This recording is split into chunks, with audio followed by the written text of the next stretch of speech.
Sechet Makot, on va étudier Bezrat Hashem le Daf Gimel. On reprend la deuxième ligne au début du Daf. Amar Rav Yehuda Amara. Et Zomem, Meshalem, le Fichelko.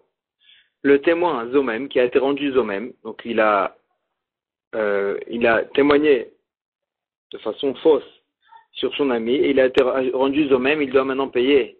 On lui fait ce qu'il a voulu faire à son ami, ce qu'il a voulu accuser son ami. Meshalem, le Fichelko, il paye selon sa part. Agmara el-Setan a dit Maïm Meshalem le Fichelko. Qu'est-ce que ça veut dire? Il paye selon sa part. Il est ma. Si tu dis que peut-être que ça veut dire que des Aïm Meshalem Palga ve Aïm Meshalem Palga, que quand ils sont deux témoins, qu'ils ont témoigné que Reuven il doit 100 euros, alors là, et ils sont rendus au même, alors là, ils se partagent. Chacun des deux témoins, il va payer 50 pour arriver au 100. Et c'est ça qu'on dit que de même, il paye selon sa part. Chacun, il paye selon sa part dans le témoignage. Si c'est ça ce qu'on voulait dire, c'est impossible, Tanina, parce que ça a déjà été enseigné dans une Mishnah, plus loin. Qu'est-ce qu'elle dit la Mishnah? Meshalshin bemamon, ven meshalshin bemakot, bemalkut. On se divise, les témoins, ils se divisent.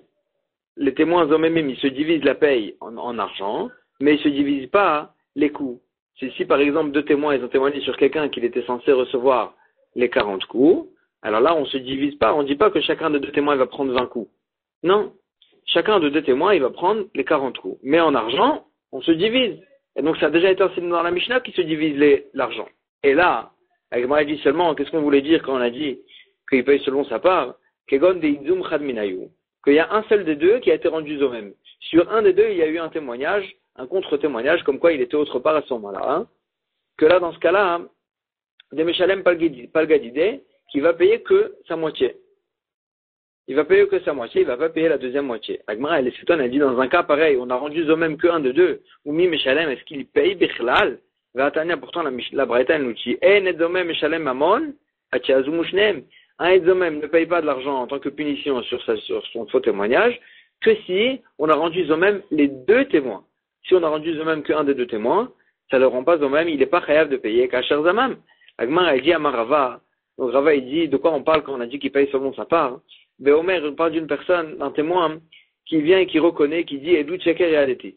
J'ai témoigné un faux témoignage, j'étais autre part à ce moment-là, ce que j'ai témoigné sur un tel qui devait de l'argent, c'était un faux témoignage, moi j'étais autre part à ce moment-là. Et donc dans ce cas-là, lui, il vient, et il doit payer, selon sa part dans le témoignage, s'ils ont témoigné à deux sur 100 euros, il va devoir payer 50 euros.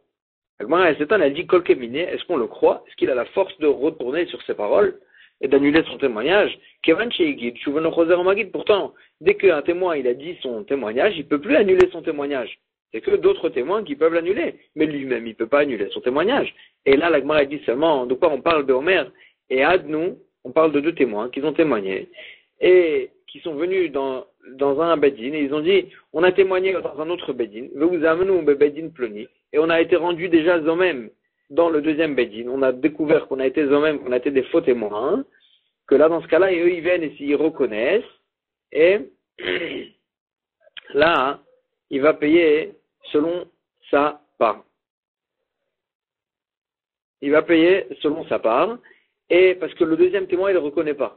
Le deuxième témoin, il ne reconnaît pas. Lui, il vient, il reconnaît, j'ai déjà été rendu eux-mêmes dans un autre bedin, et là, selon sa reconnaissance, il devra payer selon sa part dans le témoignage. Agmara el Setan a dit Keman, Delo que Rabbi Akiva, ça va pas comme Rabbi Akiva, Deik Rabbi Akiva, parce que d'après Rabbi Akiva qu'on vient de voir dans le Daf d'avant, Amar pourtant il a dit Rabbi Akiva, Afeno Meshalem al Piatmo, que on ne paye pas de Kacher Zamam selon sa propre reconnaissance, parce qu'on avait dit que Rabbi Akiva il considère le paiement de Kacher Zamam comme un knas, pas comme un paiement d'argent, pas comme une dette d'argent, comme une punition, et une punition on ne peut pas être puni selon sa propre reconnaissance.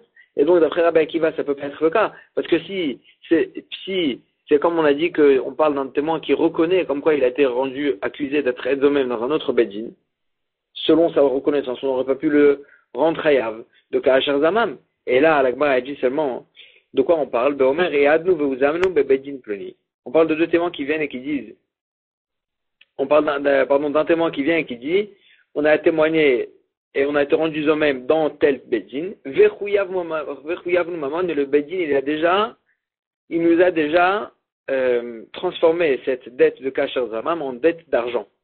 Et donc dans ce cas-là, c'est devenu vraiment une dette d'argent qu'on a vis-à-vis de la personne qu'on a témoigné sur lui. Et là, Salkadatin Amina, j'aurais pu croire que c'est vrai que lui, et on peut le rendre ailleurs parce qu'il le reconnaît. Et c'est pas considéré comme un knas, parce que le Bedin, il a déjà réalisé en fait cette dette. Il a déjà transformé cette dette de punition en dette d'argent. Maintenant, il lui doit de l'argent vraiment. Et donc là, peut-être que quand même, puisque son ami, le deuxième témoin, lui, il l'a pas reconnu, donc on ne peut pas le rendre hayav. Peut-être que lui aussi, on ne peut pas le rendre hayav. Comme Ashmalan, il nous apprend à Viuda Amarav que le Hedz même, il paye selon sa part, même dans un cas où le deuxième témoin, il ne paye pas du fait qu'il n'a pas reconnu. Quand même, il va payer, lui, celui qui a reconnu, il va payer sa part dans le cas Zamam, du fait que lui, il a reconnu, et qu'il a reconnu une dette qui a déjà été transformée en dette d'argent. Et là, même d'après Rabbi Akiva, c'est une dette d'argent et on pourra le rendre hayav selon sa propre reconnaissance.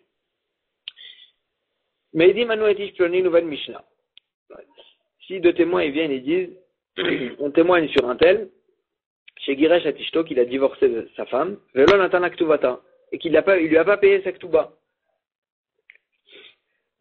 Et donc là, il s'avère que c'était faux. Cette personne, il a même pas divorcé sa femme. Et donc eux, ils ont voulu en fait l'accuser qu'il doit payer la Ktuba. Maintenant, comment on va évaluer? Maintenant, les deux témoins en question, ils devront payer la Ktuba. Maintenant, la Mishnah a dit, ils devront pas payer toute la Ktuba. Pourquoi? Parce que la Ktuba, elle est donnée dans un cas où le mari il divorce la femme, ou bien le mari, il meurt avant la femme. Maintenant, peut-être que, en fin de compte, le mari, c'est vrai que dans notre cas, le mari, il n'avait pas divorcé la femme. Le témoignage, il était faux, mais peut-être que demain, il allait la divorcer. Et donc, peut-être que, en fait, ils lui ont pas causé une véritable perte. Et donc, comment tu vas évaluer la valeur de leur perte qu'ils ont voulu lui causer? Pourtant, benayom ben machar. Peut-être que, entre aujourd'hui et demain, sauf oliten l'aktuvata, en fin de compte, il va devoir lui donner l'actuva de toute façon, du fait qu'il va la divorcer, ou bien qu'il va mourir avant elle. Et donc, la perte, elle n'est jamais de la valeur, de toute la valeur de l'actuva. C'est vrai que maintenant, ils ont voulu l'accuser qu'il doit payer toute l'actuva, mais peut-être que de toute façon, il aurait dû lui payer plus tard. Et donc, comment évaluer sa force, cette perte? Et là, la Mishnah nous dit comme ça. Omdin, on évalue. Kama adam roteliten bektuvata shezu. Combien un homme, il est prêt à payer pour acheter l'actuva de cette femme-là? La femme, en fait, l'actuva, c'est une dette que le mari il a vis-à-vis de la femme, dans certains cas. Maintenant, cette femme, elle peut vendre cette dette-là au cas où, au cas où elle va devenir veuve ou bien elle va être divorcée. Et dans ce cas-là, au lieu que c'est elle qui va prendre l'actuva, c'est son acheteur qui va prendre l'actuva. Veim meta, irachena bala, mais dans un cas où elle va mourir en premier, alors là, irachena bala, c'est le mari qui va gagner et que son acheteur, il va perdre. Alors là, combien ça vaut cette vente-là? À combien on peut vendre cette ktuba? Ça, c'est la valeur de la ktuba actuelle. Et cette valeur-là, c'est ça qu'ils ont voulu faire perdre les témoins au mari, parce que c'est la valeur actuelle maintenant. Combien elle vaut la ktuba maintenant au marché? Et donc, puisque c'est cette valeur-là qu'ils ont voulu lui faire perdre, c'est ça qu'ils devront payer les témoins dans un cas où ils ont été trouvés zomemim et qu'il s'avère que Bémet, il n'avait pas divorcé sa femme du tout, il n'avait pas cette dette-là du tout, et ils devront payer la valeur actuelle de l'actuva. La valeur actuelle de l'actuva, elle est évaluée selon son prix de marché aujourd'hui, à combien on peut vendre cette force de pouvoir recevoir l'actuva dans certains cas, dans le cas où la femme, elle va recevoir l'actuva. Agmara, elle analyse, Ketzat Chamin, comment on va évaluer? Amar Rafriza, il y a 3 chitotes. Rafriza, il dit, Bebal, on évalue selon le prix du marché où le mari il va vendre l'actuva. Parce que c'est le mari, il peut vendre l'actuva, et la femme, elle peut vendre l'actuva. Le mari peut vendre l'actuva dans un cas où il va dire à un homme, voilà, je te vends l'actuva dans un cas où c'est elle qui va mourir, et que moi, c'est elle qui va mourir en premier, et c'est moi qui va gagner l'actuva. Dans ce cas-là, je te la vends. Mais dans un cas où c'est lui qui va mourir en premier, alors là, son acheteur du mari, il va perdre l'actuba. Après, Rafriza, elle dit, selon le prix marché, où le mari, il vend sa force, dans son route de recevoir l'actuba, ça, c'est le prix de la valeur actuelle de l'actuba vis-à-vis du mari, et puisqu'ils ont voulu faire perdre l'actuba vis-à-vis au mari, alors là, c'est ce prix-là qu'ils vont payer. Rav Natan Bar Hoshaya, il dit, Beisha. Non. Il faut évaluer selon le prix de marché où la femme, elle vend sa force de recevoir l'actuva. C'est quoi le prix marché où la femme, c'est que la femme, elle dit à un acheteur, je te vends l'actuva dans un cas où le mari, il me divorce, ou bien il meurt en premier. Dans ce cas-là, c'est moi qui est censé recevoir la Ktouba. Dans ce cas-là, je te la vends. Ça, hein, c'est à ce prix-là que l'acheteur il sera prêt de payer. Ça, c'est le prix actuel de la Ktouba que les dîmes ils devront payer au mari. Pourquoi? Quelle est la différence entre le mari qui vend ou la femme qui vend?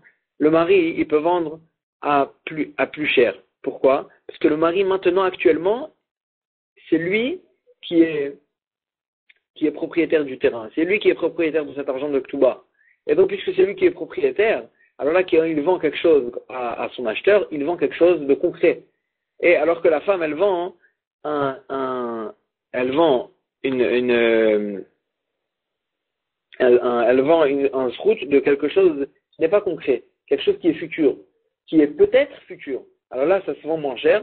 Et donc là, il dit, Nathan Barochaya, c'est ça le prix quand même de la Ktouba, on évalue ça avec la femme.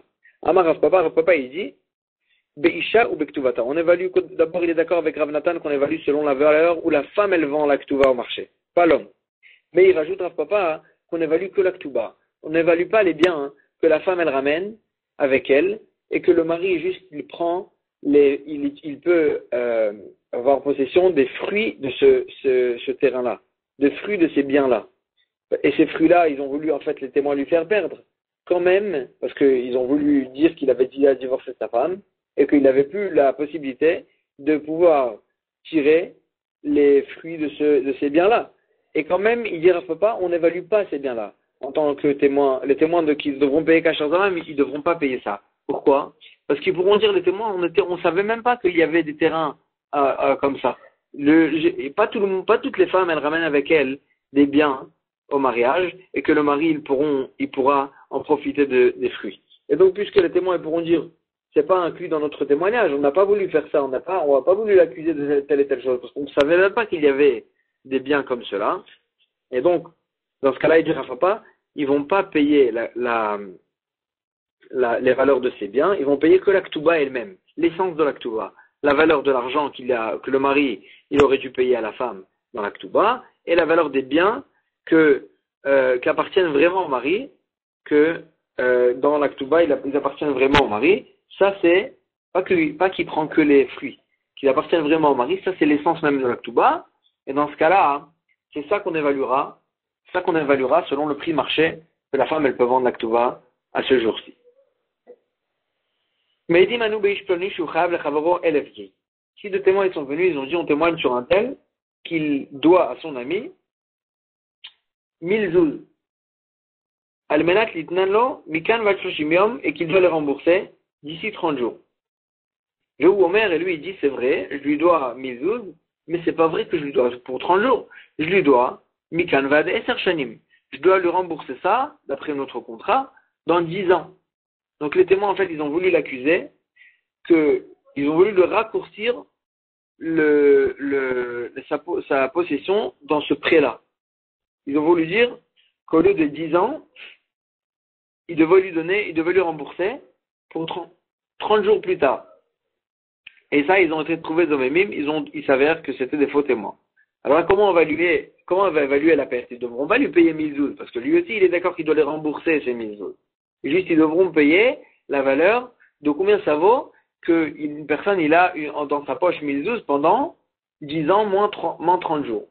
Alors là, on me dit, on évalue, combien un homme il est prêt à payer Veyu Beado Elef Zouz pour qu'il ait 1000 zouz dans sa main, Ben Notnan Mikan Vachoshim Yom, entre un cas où il devra les rembourser d'ici 30 jours, Ben Notnan Mikan Vachoshim ou entre un cas où il devra le payer d'ici 10 ans. Cette différence-là, entre 30 jours et 10 ans, pour avoir la possibilité d'avoir dans sa possession 1000 zouz, c'est ce prix-là que les témoins ils ont voulu lui faire perdre, et c'est ça qu'ils devront payer dans l'obligation de Kacher Lema. Amar Ravuda Amar Shmuel. Ravuda est dit au nom de Shmuel. Amavet Ravero Le'esav Shanim. Celui qui prête à son ami pour 10 ans de l'argent. Shvi'it Meshamateto. La Shemitah, elle fait sauter la dette. La Shemitah, nous on connaît la Shemitah, qu'on n'a pas le droit de travailler la terre en Eretz Israël pendant la Shemitah. Ça c'est une Shemitah. Mais pendant la Shemitah, il y a aussi une autre halakha. La Shemitah, elle fait sauter les dettes que les gens ils ont. On n'a pas le droit, la Torah nous dit loïgos, on n'a pas le droit de réclamer les dettes qu'on a pendant l'année de la Shemitah. Donc les dettes qui passent l'année de la Shemitah, c'est des dettes qui s'annulent et on n'a plus le droit de les réclamer. Et là, il dit, Rabbi Yehuda de Shmuel, celui qui prête à son ami pour 10 ans, il y a forcément une Shemitah au milieu. Et donc, la Shemitah, elle fait sauter la dette. La Falgav de Ashtal au Karinan Beloigos. C'est vrai qu'aujourd'hui, pendant la Shemitah, il n'y a pas de réclamation. On ne peut pas appliquer sur lui le principe de l'Oigos, parce que de toute façon, la date de réclamation n'est pas encore arrivée.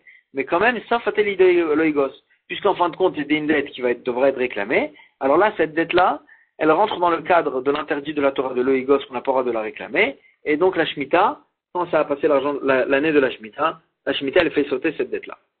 Point. Mais Rav Kahana il objecte de notre Mishnah. Qu'est-ce qu'elle nous dit la Mishnah? On évalue, combien d'hommes il est prêt à payer pour qu'il ait 1012 dans sa main,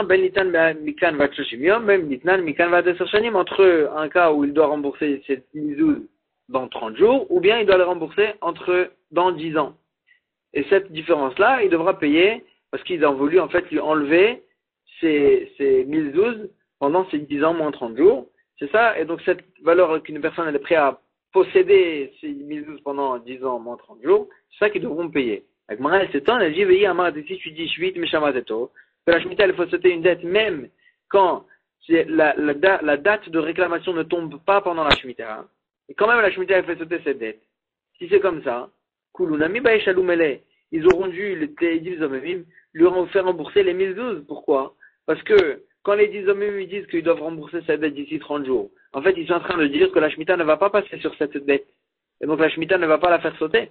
Alors qu'en vérité, la Shemitah, elle passe sur cette dette. Et la Shemitah, elle fait sauter entièrement la dette.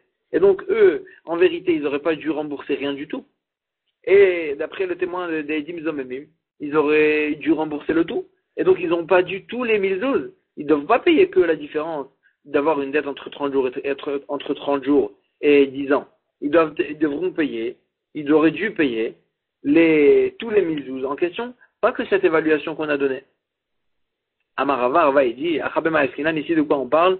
Le malvé à la mashkon, ou bemoser shtarota bedin. Deux possibilités. Ou bien une personne qui prête avec un gage, ou bien une personne qui prête en transmettant ses contrats de dette au bedin. Dans ces deux cas-là, ça s'appelle pas, en fait, dans ces deux cas-là, la Shemitah ne fait pas sauter la dette.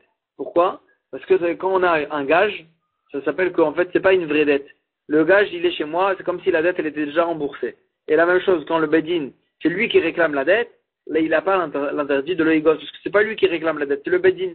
Et au sujet du bedin, il n'y a pas de l'oïgos, parce que le bedin, il a une force de confisquer de l'argent sans devoir la réclamer. Et donc, dans ces deux cas-là, la Shemitah ne fait pas passer la dette, ne fait pas sauter la dette. Et donc, c'est de ça qu'on parle. On parle d'un cas où de toute façon la Shemitah ne faisait pas sauter la dette, et donc toute la différence était entre une dette de 30 jours et une dette de 10 ans. Donc c'est pour ça qu'il doit payer l'évaluation qu'on a donnée dans la Mishnah. Detnal, comme ce qu'on a vu dans la Mishnah, Al-Malved Al-Mashkon, celui qui prête en donnant un gage, vers Moser Shtarotav le Bedin, ou bien celui qui transmet ses contrats de dette au Bedin. Dans ces deux cas-là, En Mashmitim, la Shemitah ne fait pas sauter la dette. Point. Ikade Amri, il y en avait qui enseignaient tout ce passage-là de façon inverse. Amar Ravida Amar Shmuel, Ravida est du nom de Shmuel, Al-Malved Chavero Laïsar Shanim, celui qui prête à son ami pour 10 ans, En Shvit Mesham Tato. La Shemitah ne fait pas sauter la dette. Parce qu'en fait, la date de réclamation ne tombe pas pendant la Shemitah. La Shemitah ne fait sauter qu'une dette, que la date de réclamation tombe pendant la Shemitah. Là, pendant la Shemitah, tu n'as pas le droit de la réclamer. Mais si la date de réclamation, de fin de dette, tombe après la Shemitah, il n'y a aucun problème de la réclamer. Bien qu'en fin de compte, il va réclamer cette dette, et il va rentrer dans le cadre d'un interdit de l'Oigos, Hashtamia, aujourd'hui, quand même, Lokarina Beloigos. Pendant la Shemitah, il n'y a pas de l'Oigos. Tu ne peux pas dire sur lui l'Oigos qui a pas de réclamer, parce que de toute façon, il n'est pas en date de réclamation, et donc il ne rentre pas dans le cadre de l'interdit de l'Oigos, et donc la dette ne saute pas. Une fois qu'arrivera au bout des 10 ans la date de réclamation, il pourra la réclamer tranquillement. Amar Rav Kahana, il veut prouver ça, qu'au contraire, que dans ce cas-là, qu'une dette de 10 ans, la Shemitah ne fait pas sauter. Et deux, il prouve ça dans notre Mishnah. Afanana Mitanina, nous aussi on a enseigné ça dans la Mishnah. On me dit comme Adam, dans le cas de Edim Zomim, on évalue combien un homme il est prêt, Kama Adam Roteliten Viubeado Elefzuz, combien un homme il est prêt à payer pour qu'il ait 1000 zuz dans sa main, Ben nitnan mikan va shloshimion, ben nitnan mikan va adesor shanim. Entre un cas, il doit le rembourser d'ici 30 jours, ou bien il doit le rembourser d'ici 10 ans. Cette différence-là, combien d'argent il est prêt à payer pour avoir cette différence-là? Cet argent, il devra payer. Ve'yamar tu mishamtato, et si tu disais que une Shemitah fait sauter même une dette que sa date de réclamation tombe après la Shemitah, il aurait dû tout payer. Pourquoi? Parce que d'après les Edim Zomemim, d'après les témoignages qu'ils ont raccourci la dette d'ici 30 jours, la Shemitah ne passe pas sur cette dette. Et si la Shemitah ne passe pas sur cette dette, la Shemitah, elle ne fait pas sauter la dette. Alors qu'en vérité, la dette, elle était pour 10 ans, et que pour 10 ans, la Shemitah, elle fait sauter la dette. Et donc, ils auraient dû payer tous les 1000 zouz. Et si tu dis qu'ils ne payent pas tous les 1000 zouz, ça veut dire que la Shemitah ne fait pas sauter la dette. Et donc, ça aide l'enseignement qu'il a dit à Rav Hillel Nodorav, que la Shemitah ne fait sauter qu'une dette, que ce soit date de réclamation tombe pendant la Shemitah. Amar Rava, et sur ça, Rava, il repousse, il dit non, il n'y a pas de preuve, parce que tu peux dire que notre Mishnah des Edim Zomemim, Achabema Eskinan, ici de quoi on parle, Bemalven la Mashkon, Bomusam Shtarotav le Bedin. D'un cas où il a prêté avec un gage, le mec il a transmis ses contrats de dette au Bedin, d'Etnan, parce que la Mishnah nous dit, Amalvé à la Mashkon, celui qui prête avec un gage, va Mosar Shtarotav le Bedin, ou bien qui transmet ses contrats de dette au Bedin, En Mashmitim, la Shemitah ne fait pas sauter. Et peut-être que c'est de ça que la Mishnah elle parle, que de toute façon la Shemitah ne faisait pas sauter la dette, et puisque la Shemitah ne faisait pas sauter la dette, la seule différence entre le témoignage des Edim Zomemim et la vérité, c'était de posséder des 1012 entre 30 jours ou 10 ans, et ça c'est l'évaluation que la Mishnah a donnée, que c'est ça que les Edim Zomemim devront payer, mais la Shemitah ne rentre pas dans notre calcul du fait que la Shemitah, elle ne faisait pas sauter la dette, du fait que ou on a donné un gage, ou bien on a transmis les dettes au Beti. Encore un enseignement de Rabida au nom de Shmuel. Celui qui prête à son ami, mais qui lui dit, attends, je te dis à condition, je te prête l'argent, mais à condition que la Shemitah ne fera pas sauter notre dette. Shvit meshametet. Le prêt, il est valable, et la Shemitah, sans condition ne marche pas, et la Shemitah va faire sauter la dette. Agmar a dit, Lema kasavar Shmuel, n'est-ce pas que Shmuel y pense, matne al mashikatu batorahu, que ici ça rentre dans le cadre d'une personne qui donne une condition pour annuler une halakha de la Torah, ve kol matne al mashikatu batorahu, celui qui donne une condition pour annuler une halakha de la Torah, nao batel, son tna et sa condition est annulée. Et donc ici aussi, la Torah nous dit explicitement que la Shemitah fait sauter une dette. Et donc toi, quand il a donné une condition qu'il va lui prêter, mais que la Shemitah ne fasse pas sauter cette dette, il n'a pas de force d'annuler la halakha de la Torah. C'est pour ça qu'il a dit Shmuel que la condition est annulée. La Gemara dit Ve'aitmar, c'est impossible de dire ça. Ve'aitmar, pourtant on a vu en enseignement, une personne qui dit à son ami, je te vends tel objet, mais à condition que tu ne pourras pas me réclamer la ona. C'est quoi la ona? La Torah nous interdit de vendre un objet à plus que sa valeur, plus d'un sixième de sa valeur. S'il a vendu à plus d'un sixième de sa valeur, il peut réclamer, annuler la vente. Et donc maintenant, qu'est-ce qui se passe si une personne elle vend à son ami un objet et il dit attends, mais à condition que tu n'as pas de ona sur moi, tu ne pourras pas m'annuler la vente, tu ne pourras pas m'accuser de t'avoir vendu trop cher. Est-ce que ça marche cette condition ou pas? Rav Amar yesh lo alav ona. Rav dit, il peut, bien qu'il ait donné cette condition, il pourra quand même lui réclamer cette ona. Dans un cas, il va trouver qu'il a vendu trop cher. Shmuel Amar, Shmuel il dit, elle lo alav ona. Il n'a pas la condition, elle a marché, et il ne pourra pas lui réclamer sa ona. Donc tu vois que Shmuel il pense qu'on peut donner une condition, même si on pourrait annuler une halakha de la Torah. Or chez nous, Shmuel, tu peux pas lui expliquer que chez nous, la raison pour laquelle quand il a donné une condition qu'il voulait pas que la Shvit ne fasse sauter la dette, Shmuel disait que ça marchait pas, c'est parce que c'est une condition qui annule une halakha de la Torah. Parce que tu vois au sujet de Ona, que même une condition qui annule une halakha de la Torah, Shmuel il est d'accord que la condition elle est valable. La Gemara elle répond, elle dit à Itmar, là on avait enseigné sur ce sujet de Ona, Amar Ravanan il dit, les Didi Mefarshala Minet de Shmuel. Moi j'ai entendu l'explication de Shmuel, que pourquoi Almenat She'en Lecha Alay Ona, que Shmuel il faisait la différence suivante. Almenat She'en Lecha Alay Ona, En Lo Alav Ona. Dans un cas où il a fait la condition avec le vendeur, il a dit, le vendeur il a fait la condition avec l'acheteur, il lui dit Almenat, je te vends à condition, She'en Lecha Alay Ona, que toi tu ne me réclames pas une Ona. Alors là, la condition elle est valable, En Lo Alav Ona. Il n'a pas de force il pourra pas lui réclamer la Ona.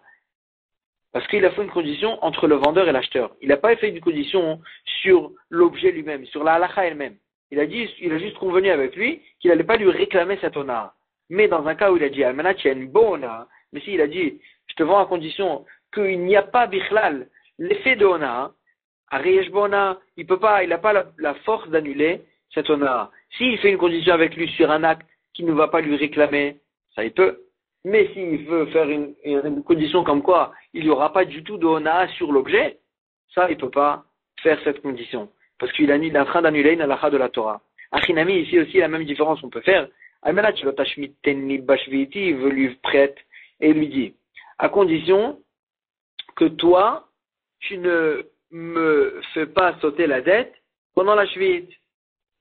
Alors là, dans ce cas-là, en shvit, meshamtato la shvit, ne fait pas sauter la dette. Pourquoi? Parce qu'il n'a pas fait une condition pour annuler la halakha même de la Torah, l'essence de la halakha de la Torah. Il a juste convenu avec la personne à qui il a prêté, que lui, entre eux, il s'arrange que lui, il n'allait pas lui faire sauter la dette. Il allait lui rembourser la dette, malgré que la Torah, elle fait sauter la dette. Ça marche. Mais Almanach, mais s'il part de la Shemitah, il dit, je te prête, et il dit à la Shemitah, mais attends, ma condition, que la Shemitah ne me fasse pas sauter la dette. Ça, il n'a pas la force. La Shemitah, elle lui demande pas son avis, et elle fait sauter la dette. S'il avait convenu avec lui que, malgré que la Shemitah lui fait sauter la dette quand même, lui, il allait lui rembourser, ça, il peut convenir avec lui. Mais de venir et convenir et faire un tnaï qui allait annuler la halakha de la Torah que la Shemitah fait sauter la dette, ça, c'est impossible. Tana. On enseigne dans une braïta. Amalve travero stam. Celui qui prête à son ami stam sans préciser pour combien de temps. Et non rachat le tovo par contre mishloshimam, il ne peut pas lui réclamer la dette à moins de 30 jours. Donc quand on prête stam sans préciser, c'est minimum 30 jours. C'est minimum 30 jours. Il ne peut pas venir réclamer cette dette d'argent avant 30 jours.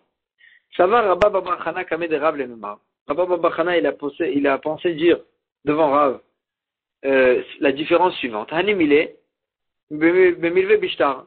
Quand on a dit que c'est minimum 30 jours une dette sans précision, ça c'est que si c'était un prêt qui a été fait avec un shtar, avec un contrat de dette. Dès lors, Vidinish de Tarach, Vekatav Shtar, parce que c'est pas courant qu'un homme il se fatigue à écrire un contrat de dette, bâtir mitlatin yomim pour un prêt qui est pour moins de 30 jours. Aval milve un peu, mais si c'était un prêt par cœur, l'eau, dans ce cas-là, il pourra lui réclamer même avant 30 jours, parce que il n'y a pas cette logique qui nous prouve que c'était une dette c'était une dette de minimum 30 jours. Donc il voulait faire la différence entre un contrat, entre une dette écrite et une dette par cœur. Amarlé lui a dit, Rav, Achi Amar Chavivi, ainsi il a dit mon oncle, Echad ve'milve amalve beshtar, ve'echad amalve apé, que ce soit une dette écrite ou bien une dette par cœur, dans les deux cas, la dette elle est de minimum 30 jours, et même une dette par cœur, on peut pas croire qu'il lui a prêté pour moins de 30 jours, à part s'il a précisé. S'il a rien précisé, c'est pour minimum 30 jours. Tanenameachi, on a vu ça aussi dans une braïta. Un malvé traverostam, une personne qui prête à son ami sans préciser pour combien de temps, et non rachat le tovo parod mishloshim, il ne peut pas lui réclamer cette dette avant 30 jours, et chad amalvé beshtar, et chad amalvé apé, que ce soit une dette écrite ou une dette orale. Amar le Shmuel Rav Matna. Il a dit Shmuel Rav Matna. Lotiti va karir, tu ne t'assieras pas sur tes pieds, ad de me farshat la leha shmata. Jusqu'à que tu vas m'expliquer cette halakha. Mais na milta d'amour avanan. D'où vient cette chose-là qu'a dit, d'où est la source de cette halakha qu'ils ont dit les chachamim, malgré être avero stam, qu'une personne qui prête son ami sans préciser pour combien de temps, et non rachat de tova, par contre mishloshim yom, il ne pourra pas lui réclamer avant 30 jours, echad amalve bishtav, echad amalve apé, que ce soit une dette écrite ou une dette orale. D'où est la source de ces 30 jours? D'où on a sorti ces 30 jours, que c'est le minimum pour une dette. Amarlé lui a dit, je vais te dire la source. Dirtiv, le passage qui il nous dit au sujet de la Shemitah qui fait sauter la dette. Le passage qui nous dit, Karva Shnata Sheva s'approche l'année de la 7e année, Shnata Shemitah l'année de la Shemitah. Mimash Masheneemar, Karva Shnata Sheva, dès qu'on a dit déjà dans le pasuk, dans le début du pasuk, Karva Shnata Sheva s'approche la 7e année. Eni Yodea Shnata Shemitah. Est-ce que je ne sais pas que c'est l'année de la Shemitah? Pourquoi la Torah elle se répète? Et la mat Talmud Lomar Shnata Shemitah. Pourquoi la Torah elle redit la 7e année, l'année de la Shemitah? C'est une répétition. Pourquoi la Torah elle dit Shnata Shemitah? Lomar Lecha pour t'apprendre. Yesh Shemitah Acheret Sheikazu. Il y a une deuxième Shemitah qui est comme celle-là, qui fait sauter les dettes, entre guillemets. Il y a la Shemitah qu'on connaît, qui fait sauter la dette, comme ce qu'on a dit, la 7e année, elle fait sauter les dettes. Mais il y a une autre Shemitah. Il y a un autre moment où la dette, elle n'est pas, on ne peut pas la réclamer. Ve'ezuzu. C'est quoi cet endroit-là où on ne peut pas la réclamer la dette? Amalve Traverostan, She'eno Rachal et Tovo Pochot Mishloshim Yom. C'est la personne qui prête à son ami sans préciser pour combien de temps. Que là, pendant 30 jours, c'est comme en fait une Shemitah, c'est comme un moment où la dette, elle n'est pas on ne peut pas la réclamer.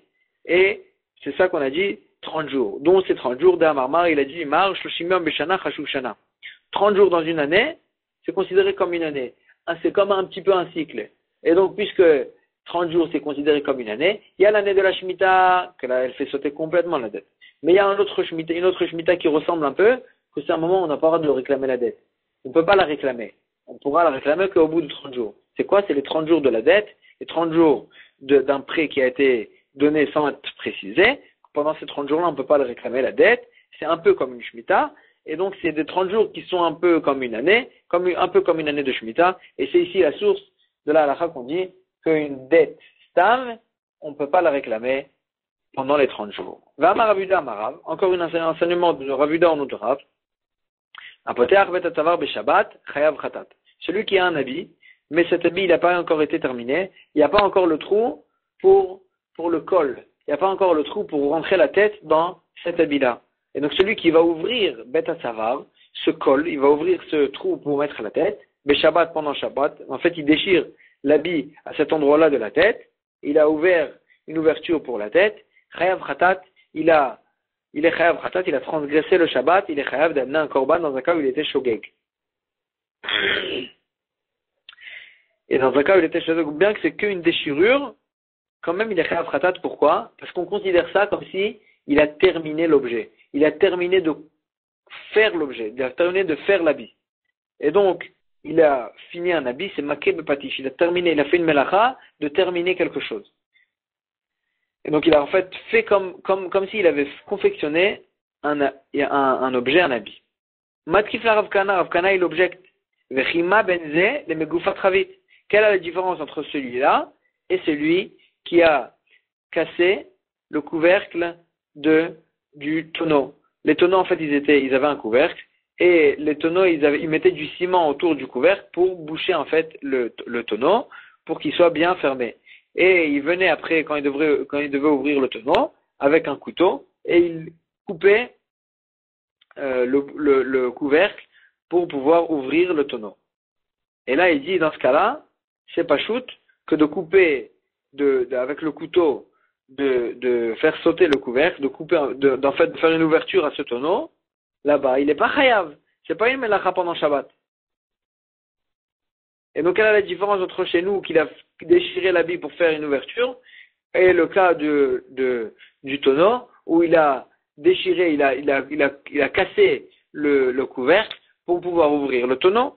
Là-bas, tu dis dans le tonneau qu'il est patour, et dans l'habit, tu dis qu'il est chayav. Quelle est la différence? Amarlé lui a répondu, il lui a dit, Zé chibour, vezé eno chibour. Il y en a un qui est rattaché, il y en a un qui n'est pas rattaché. C'est-à-dire que le tonneau, il était déjà détaché. Il y avait le couvercle du tonneau qui était détaché. Juste, on a rattaché avec du ciment. En fait, on n'a pas refait, en fait, ce cli. On n'a pas terminé. Le cli, l'objet, il était déjà terminé. Il était déjà fait. Juste, on l'a rattaché avec du ciment. Là, on a enlevé le ciment avec le couteau. On a refait l'ouverture qui était déjà faite. J'ai pas confectionné maintenant un objet. J'ai pas terminé maintenant un cli. Alors que dans le cas de l'habit il était fermé. Il n'y avait pas d'ouverture pour mettre la tête. C'est moi qui a fait cette ouverture. C'est moi qui avec cette melacha, avec cet acte-là, j'ai terminé de confectionner cet habit. Et donc, c'est une melacha. Et donc, c'est pour ça qu'il sera chayav khatat. Et c'est ça la différence entre le tonneau et l'habit. On va s'arrêter ici pour aujourd'hui.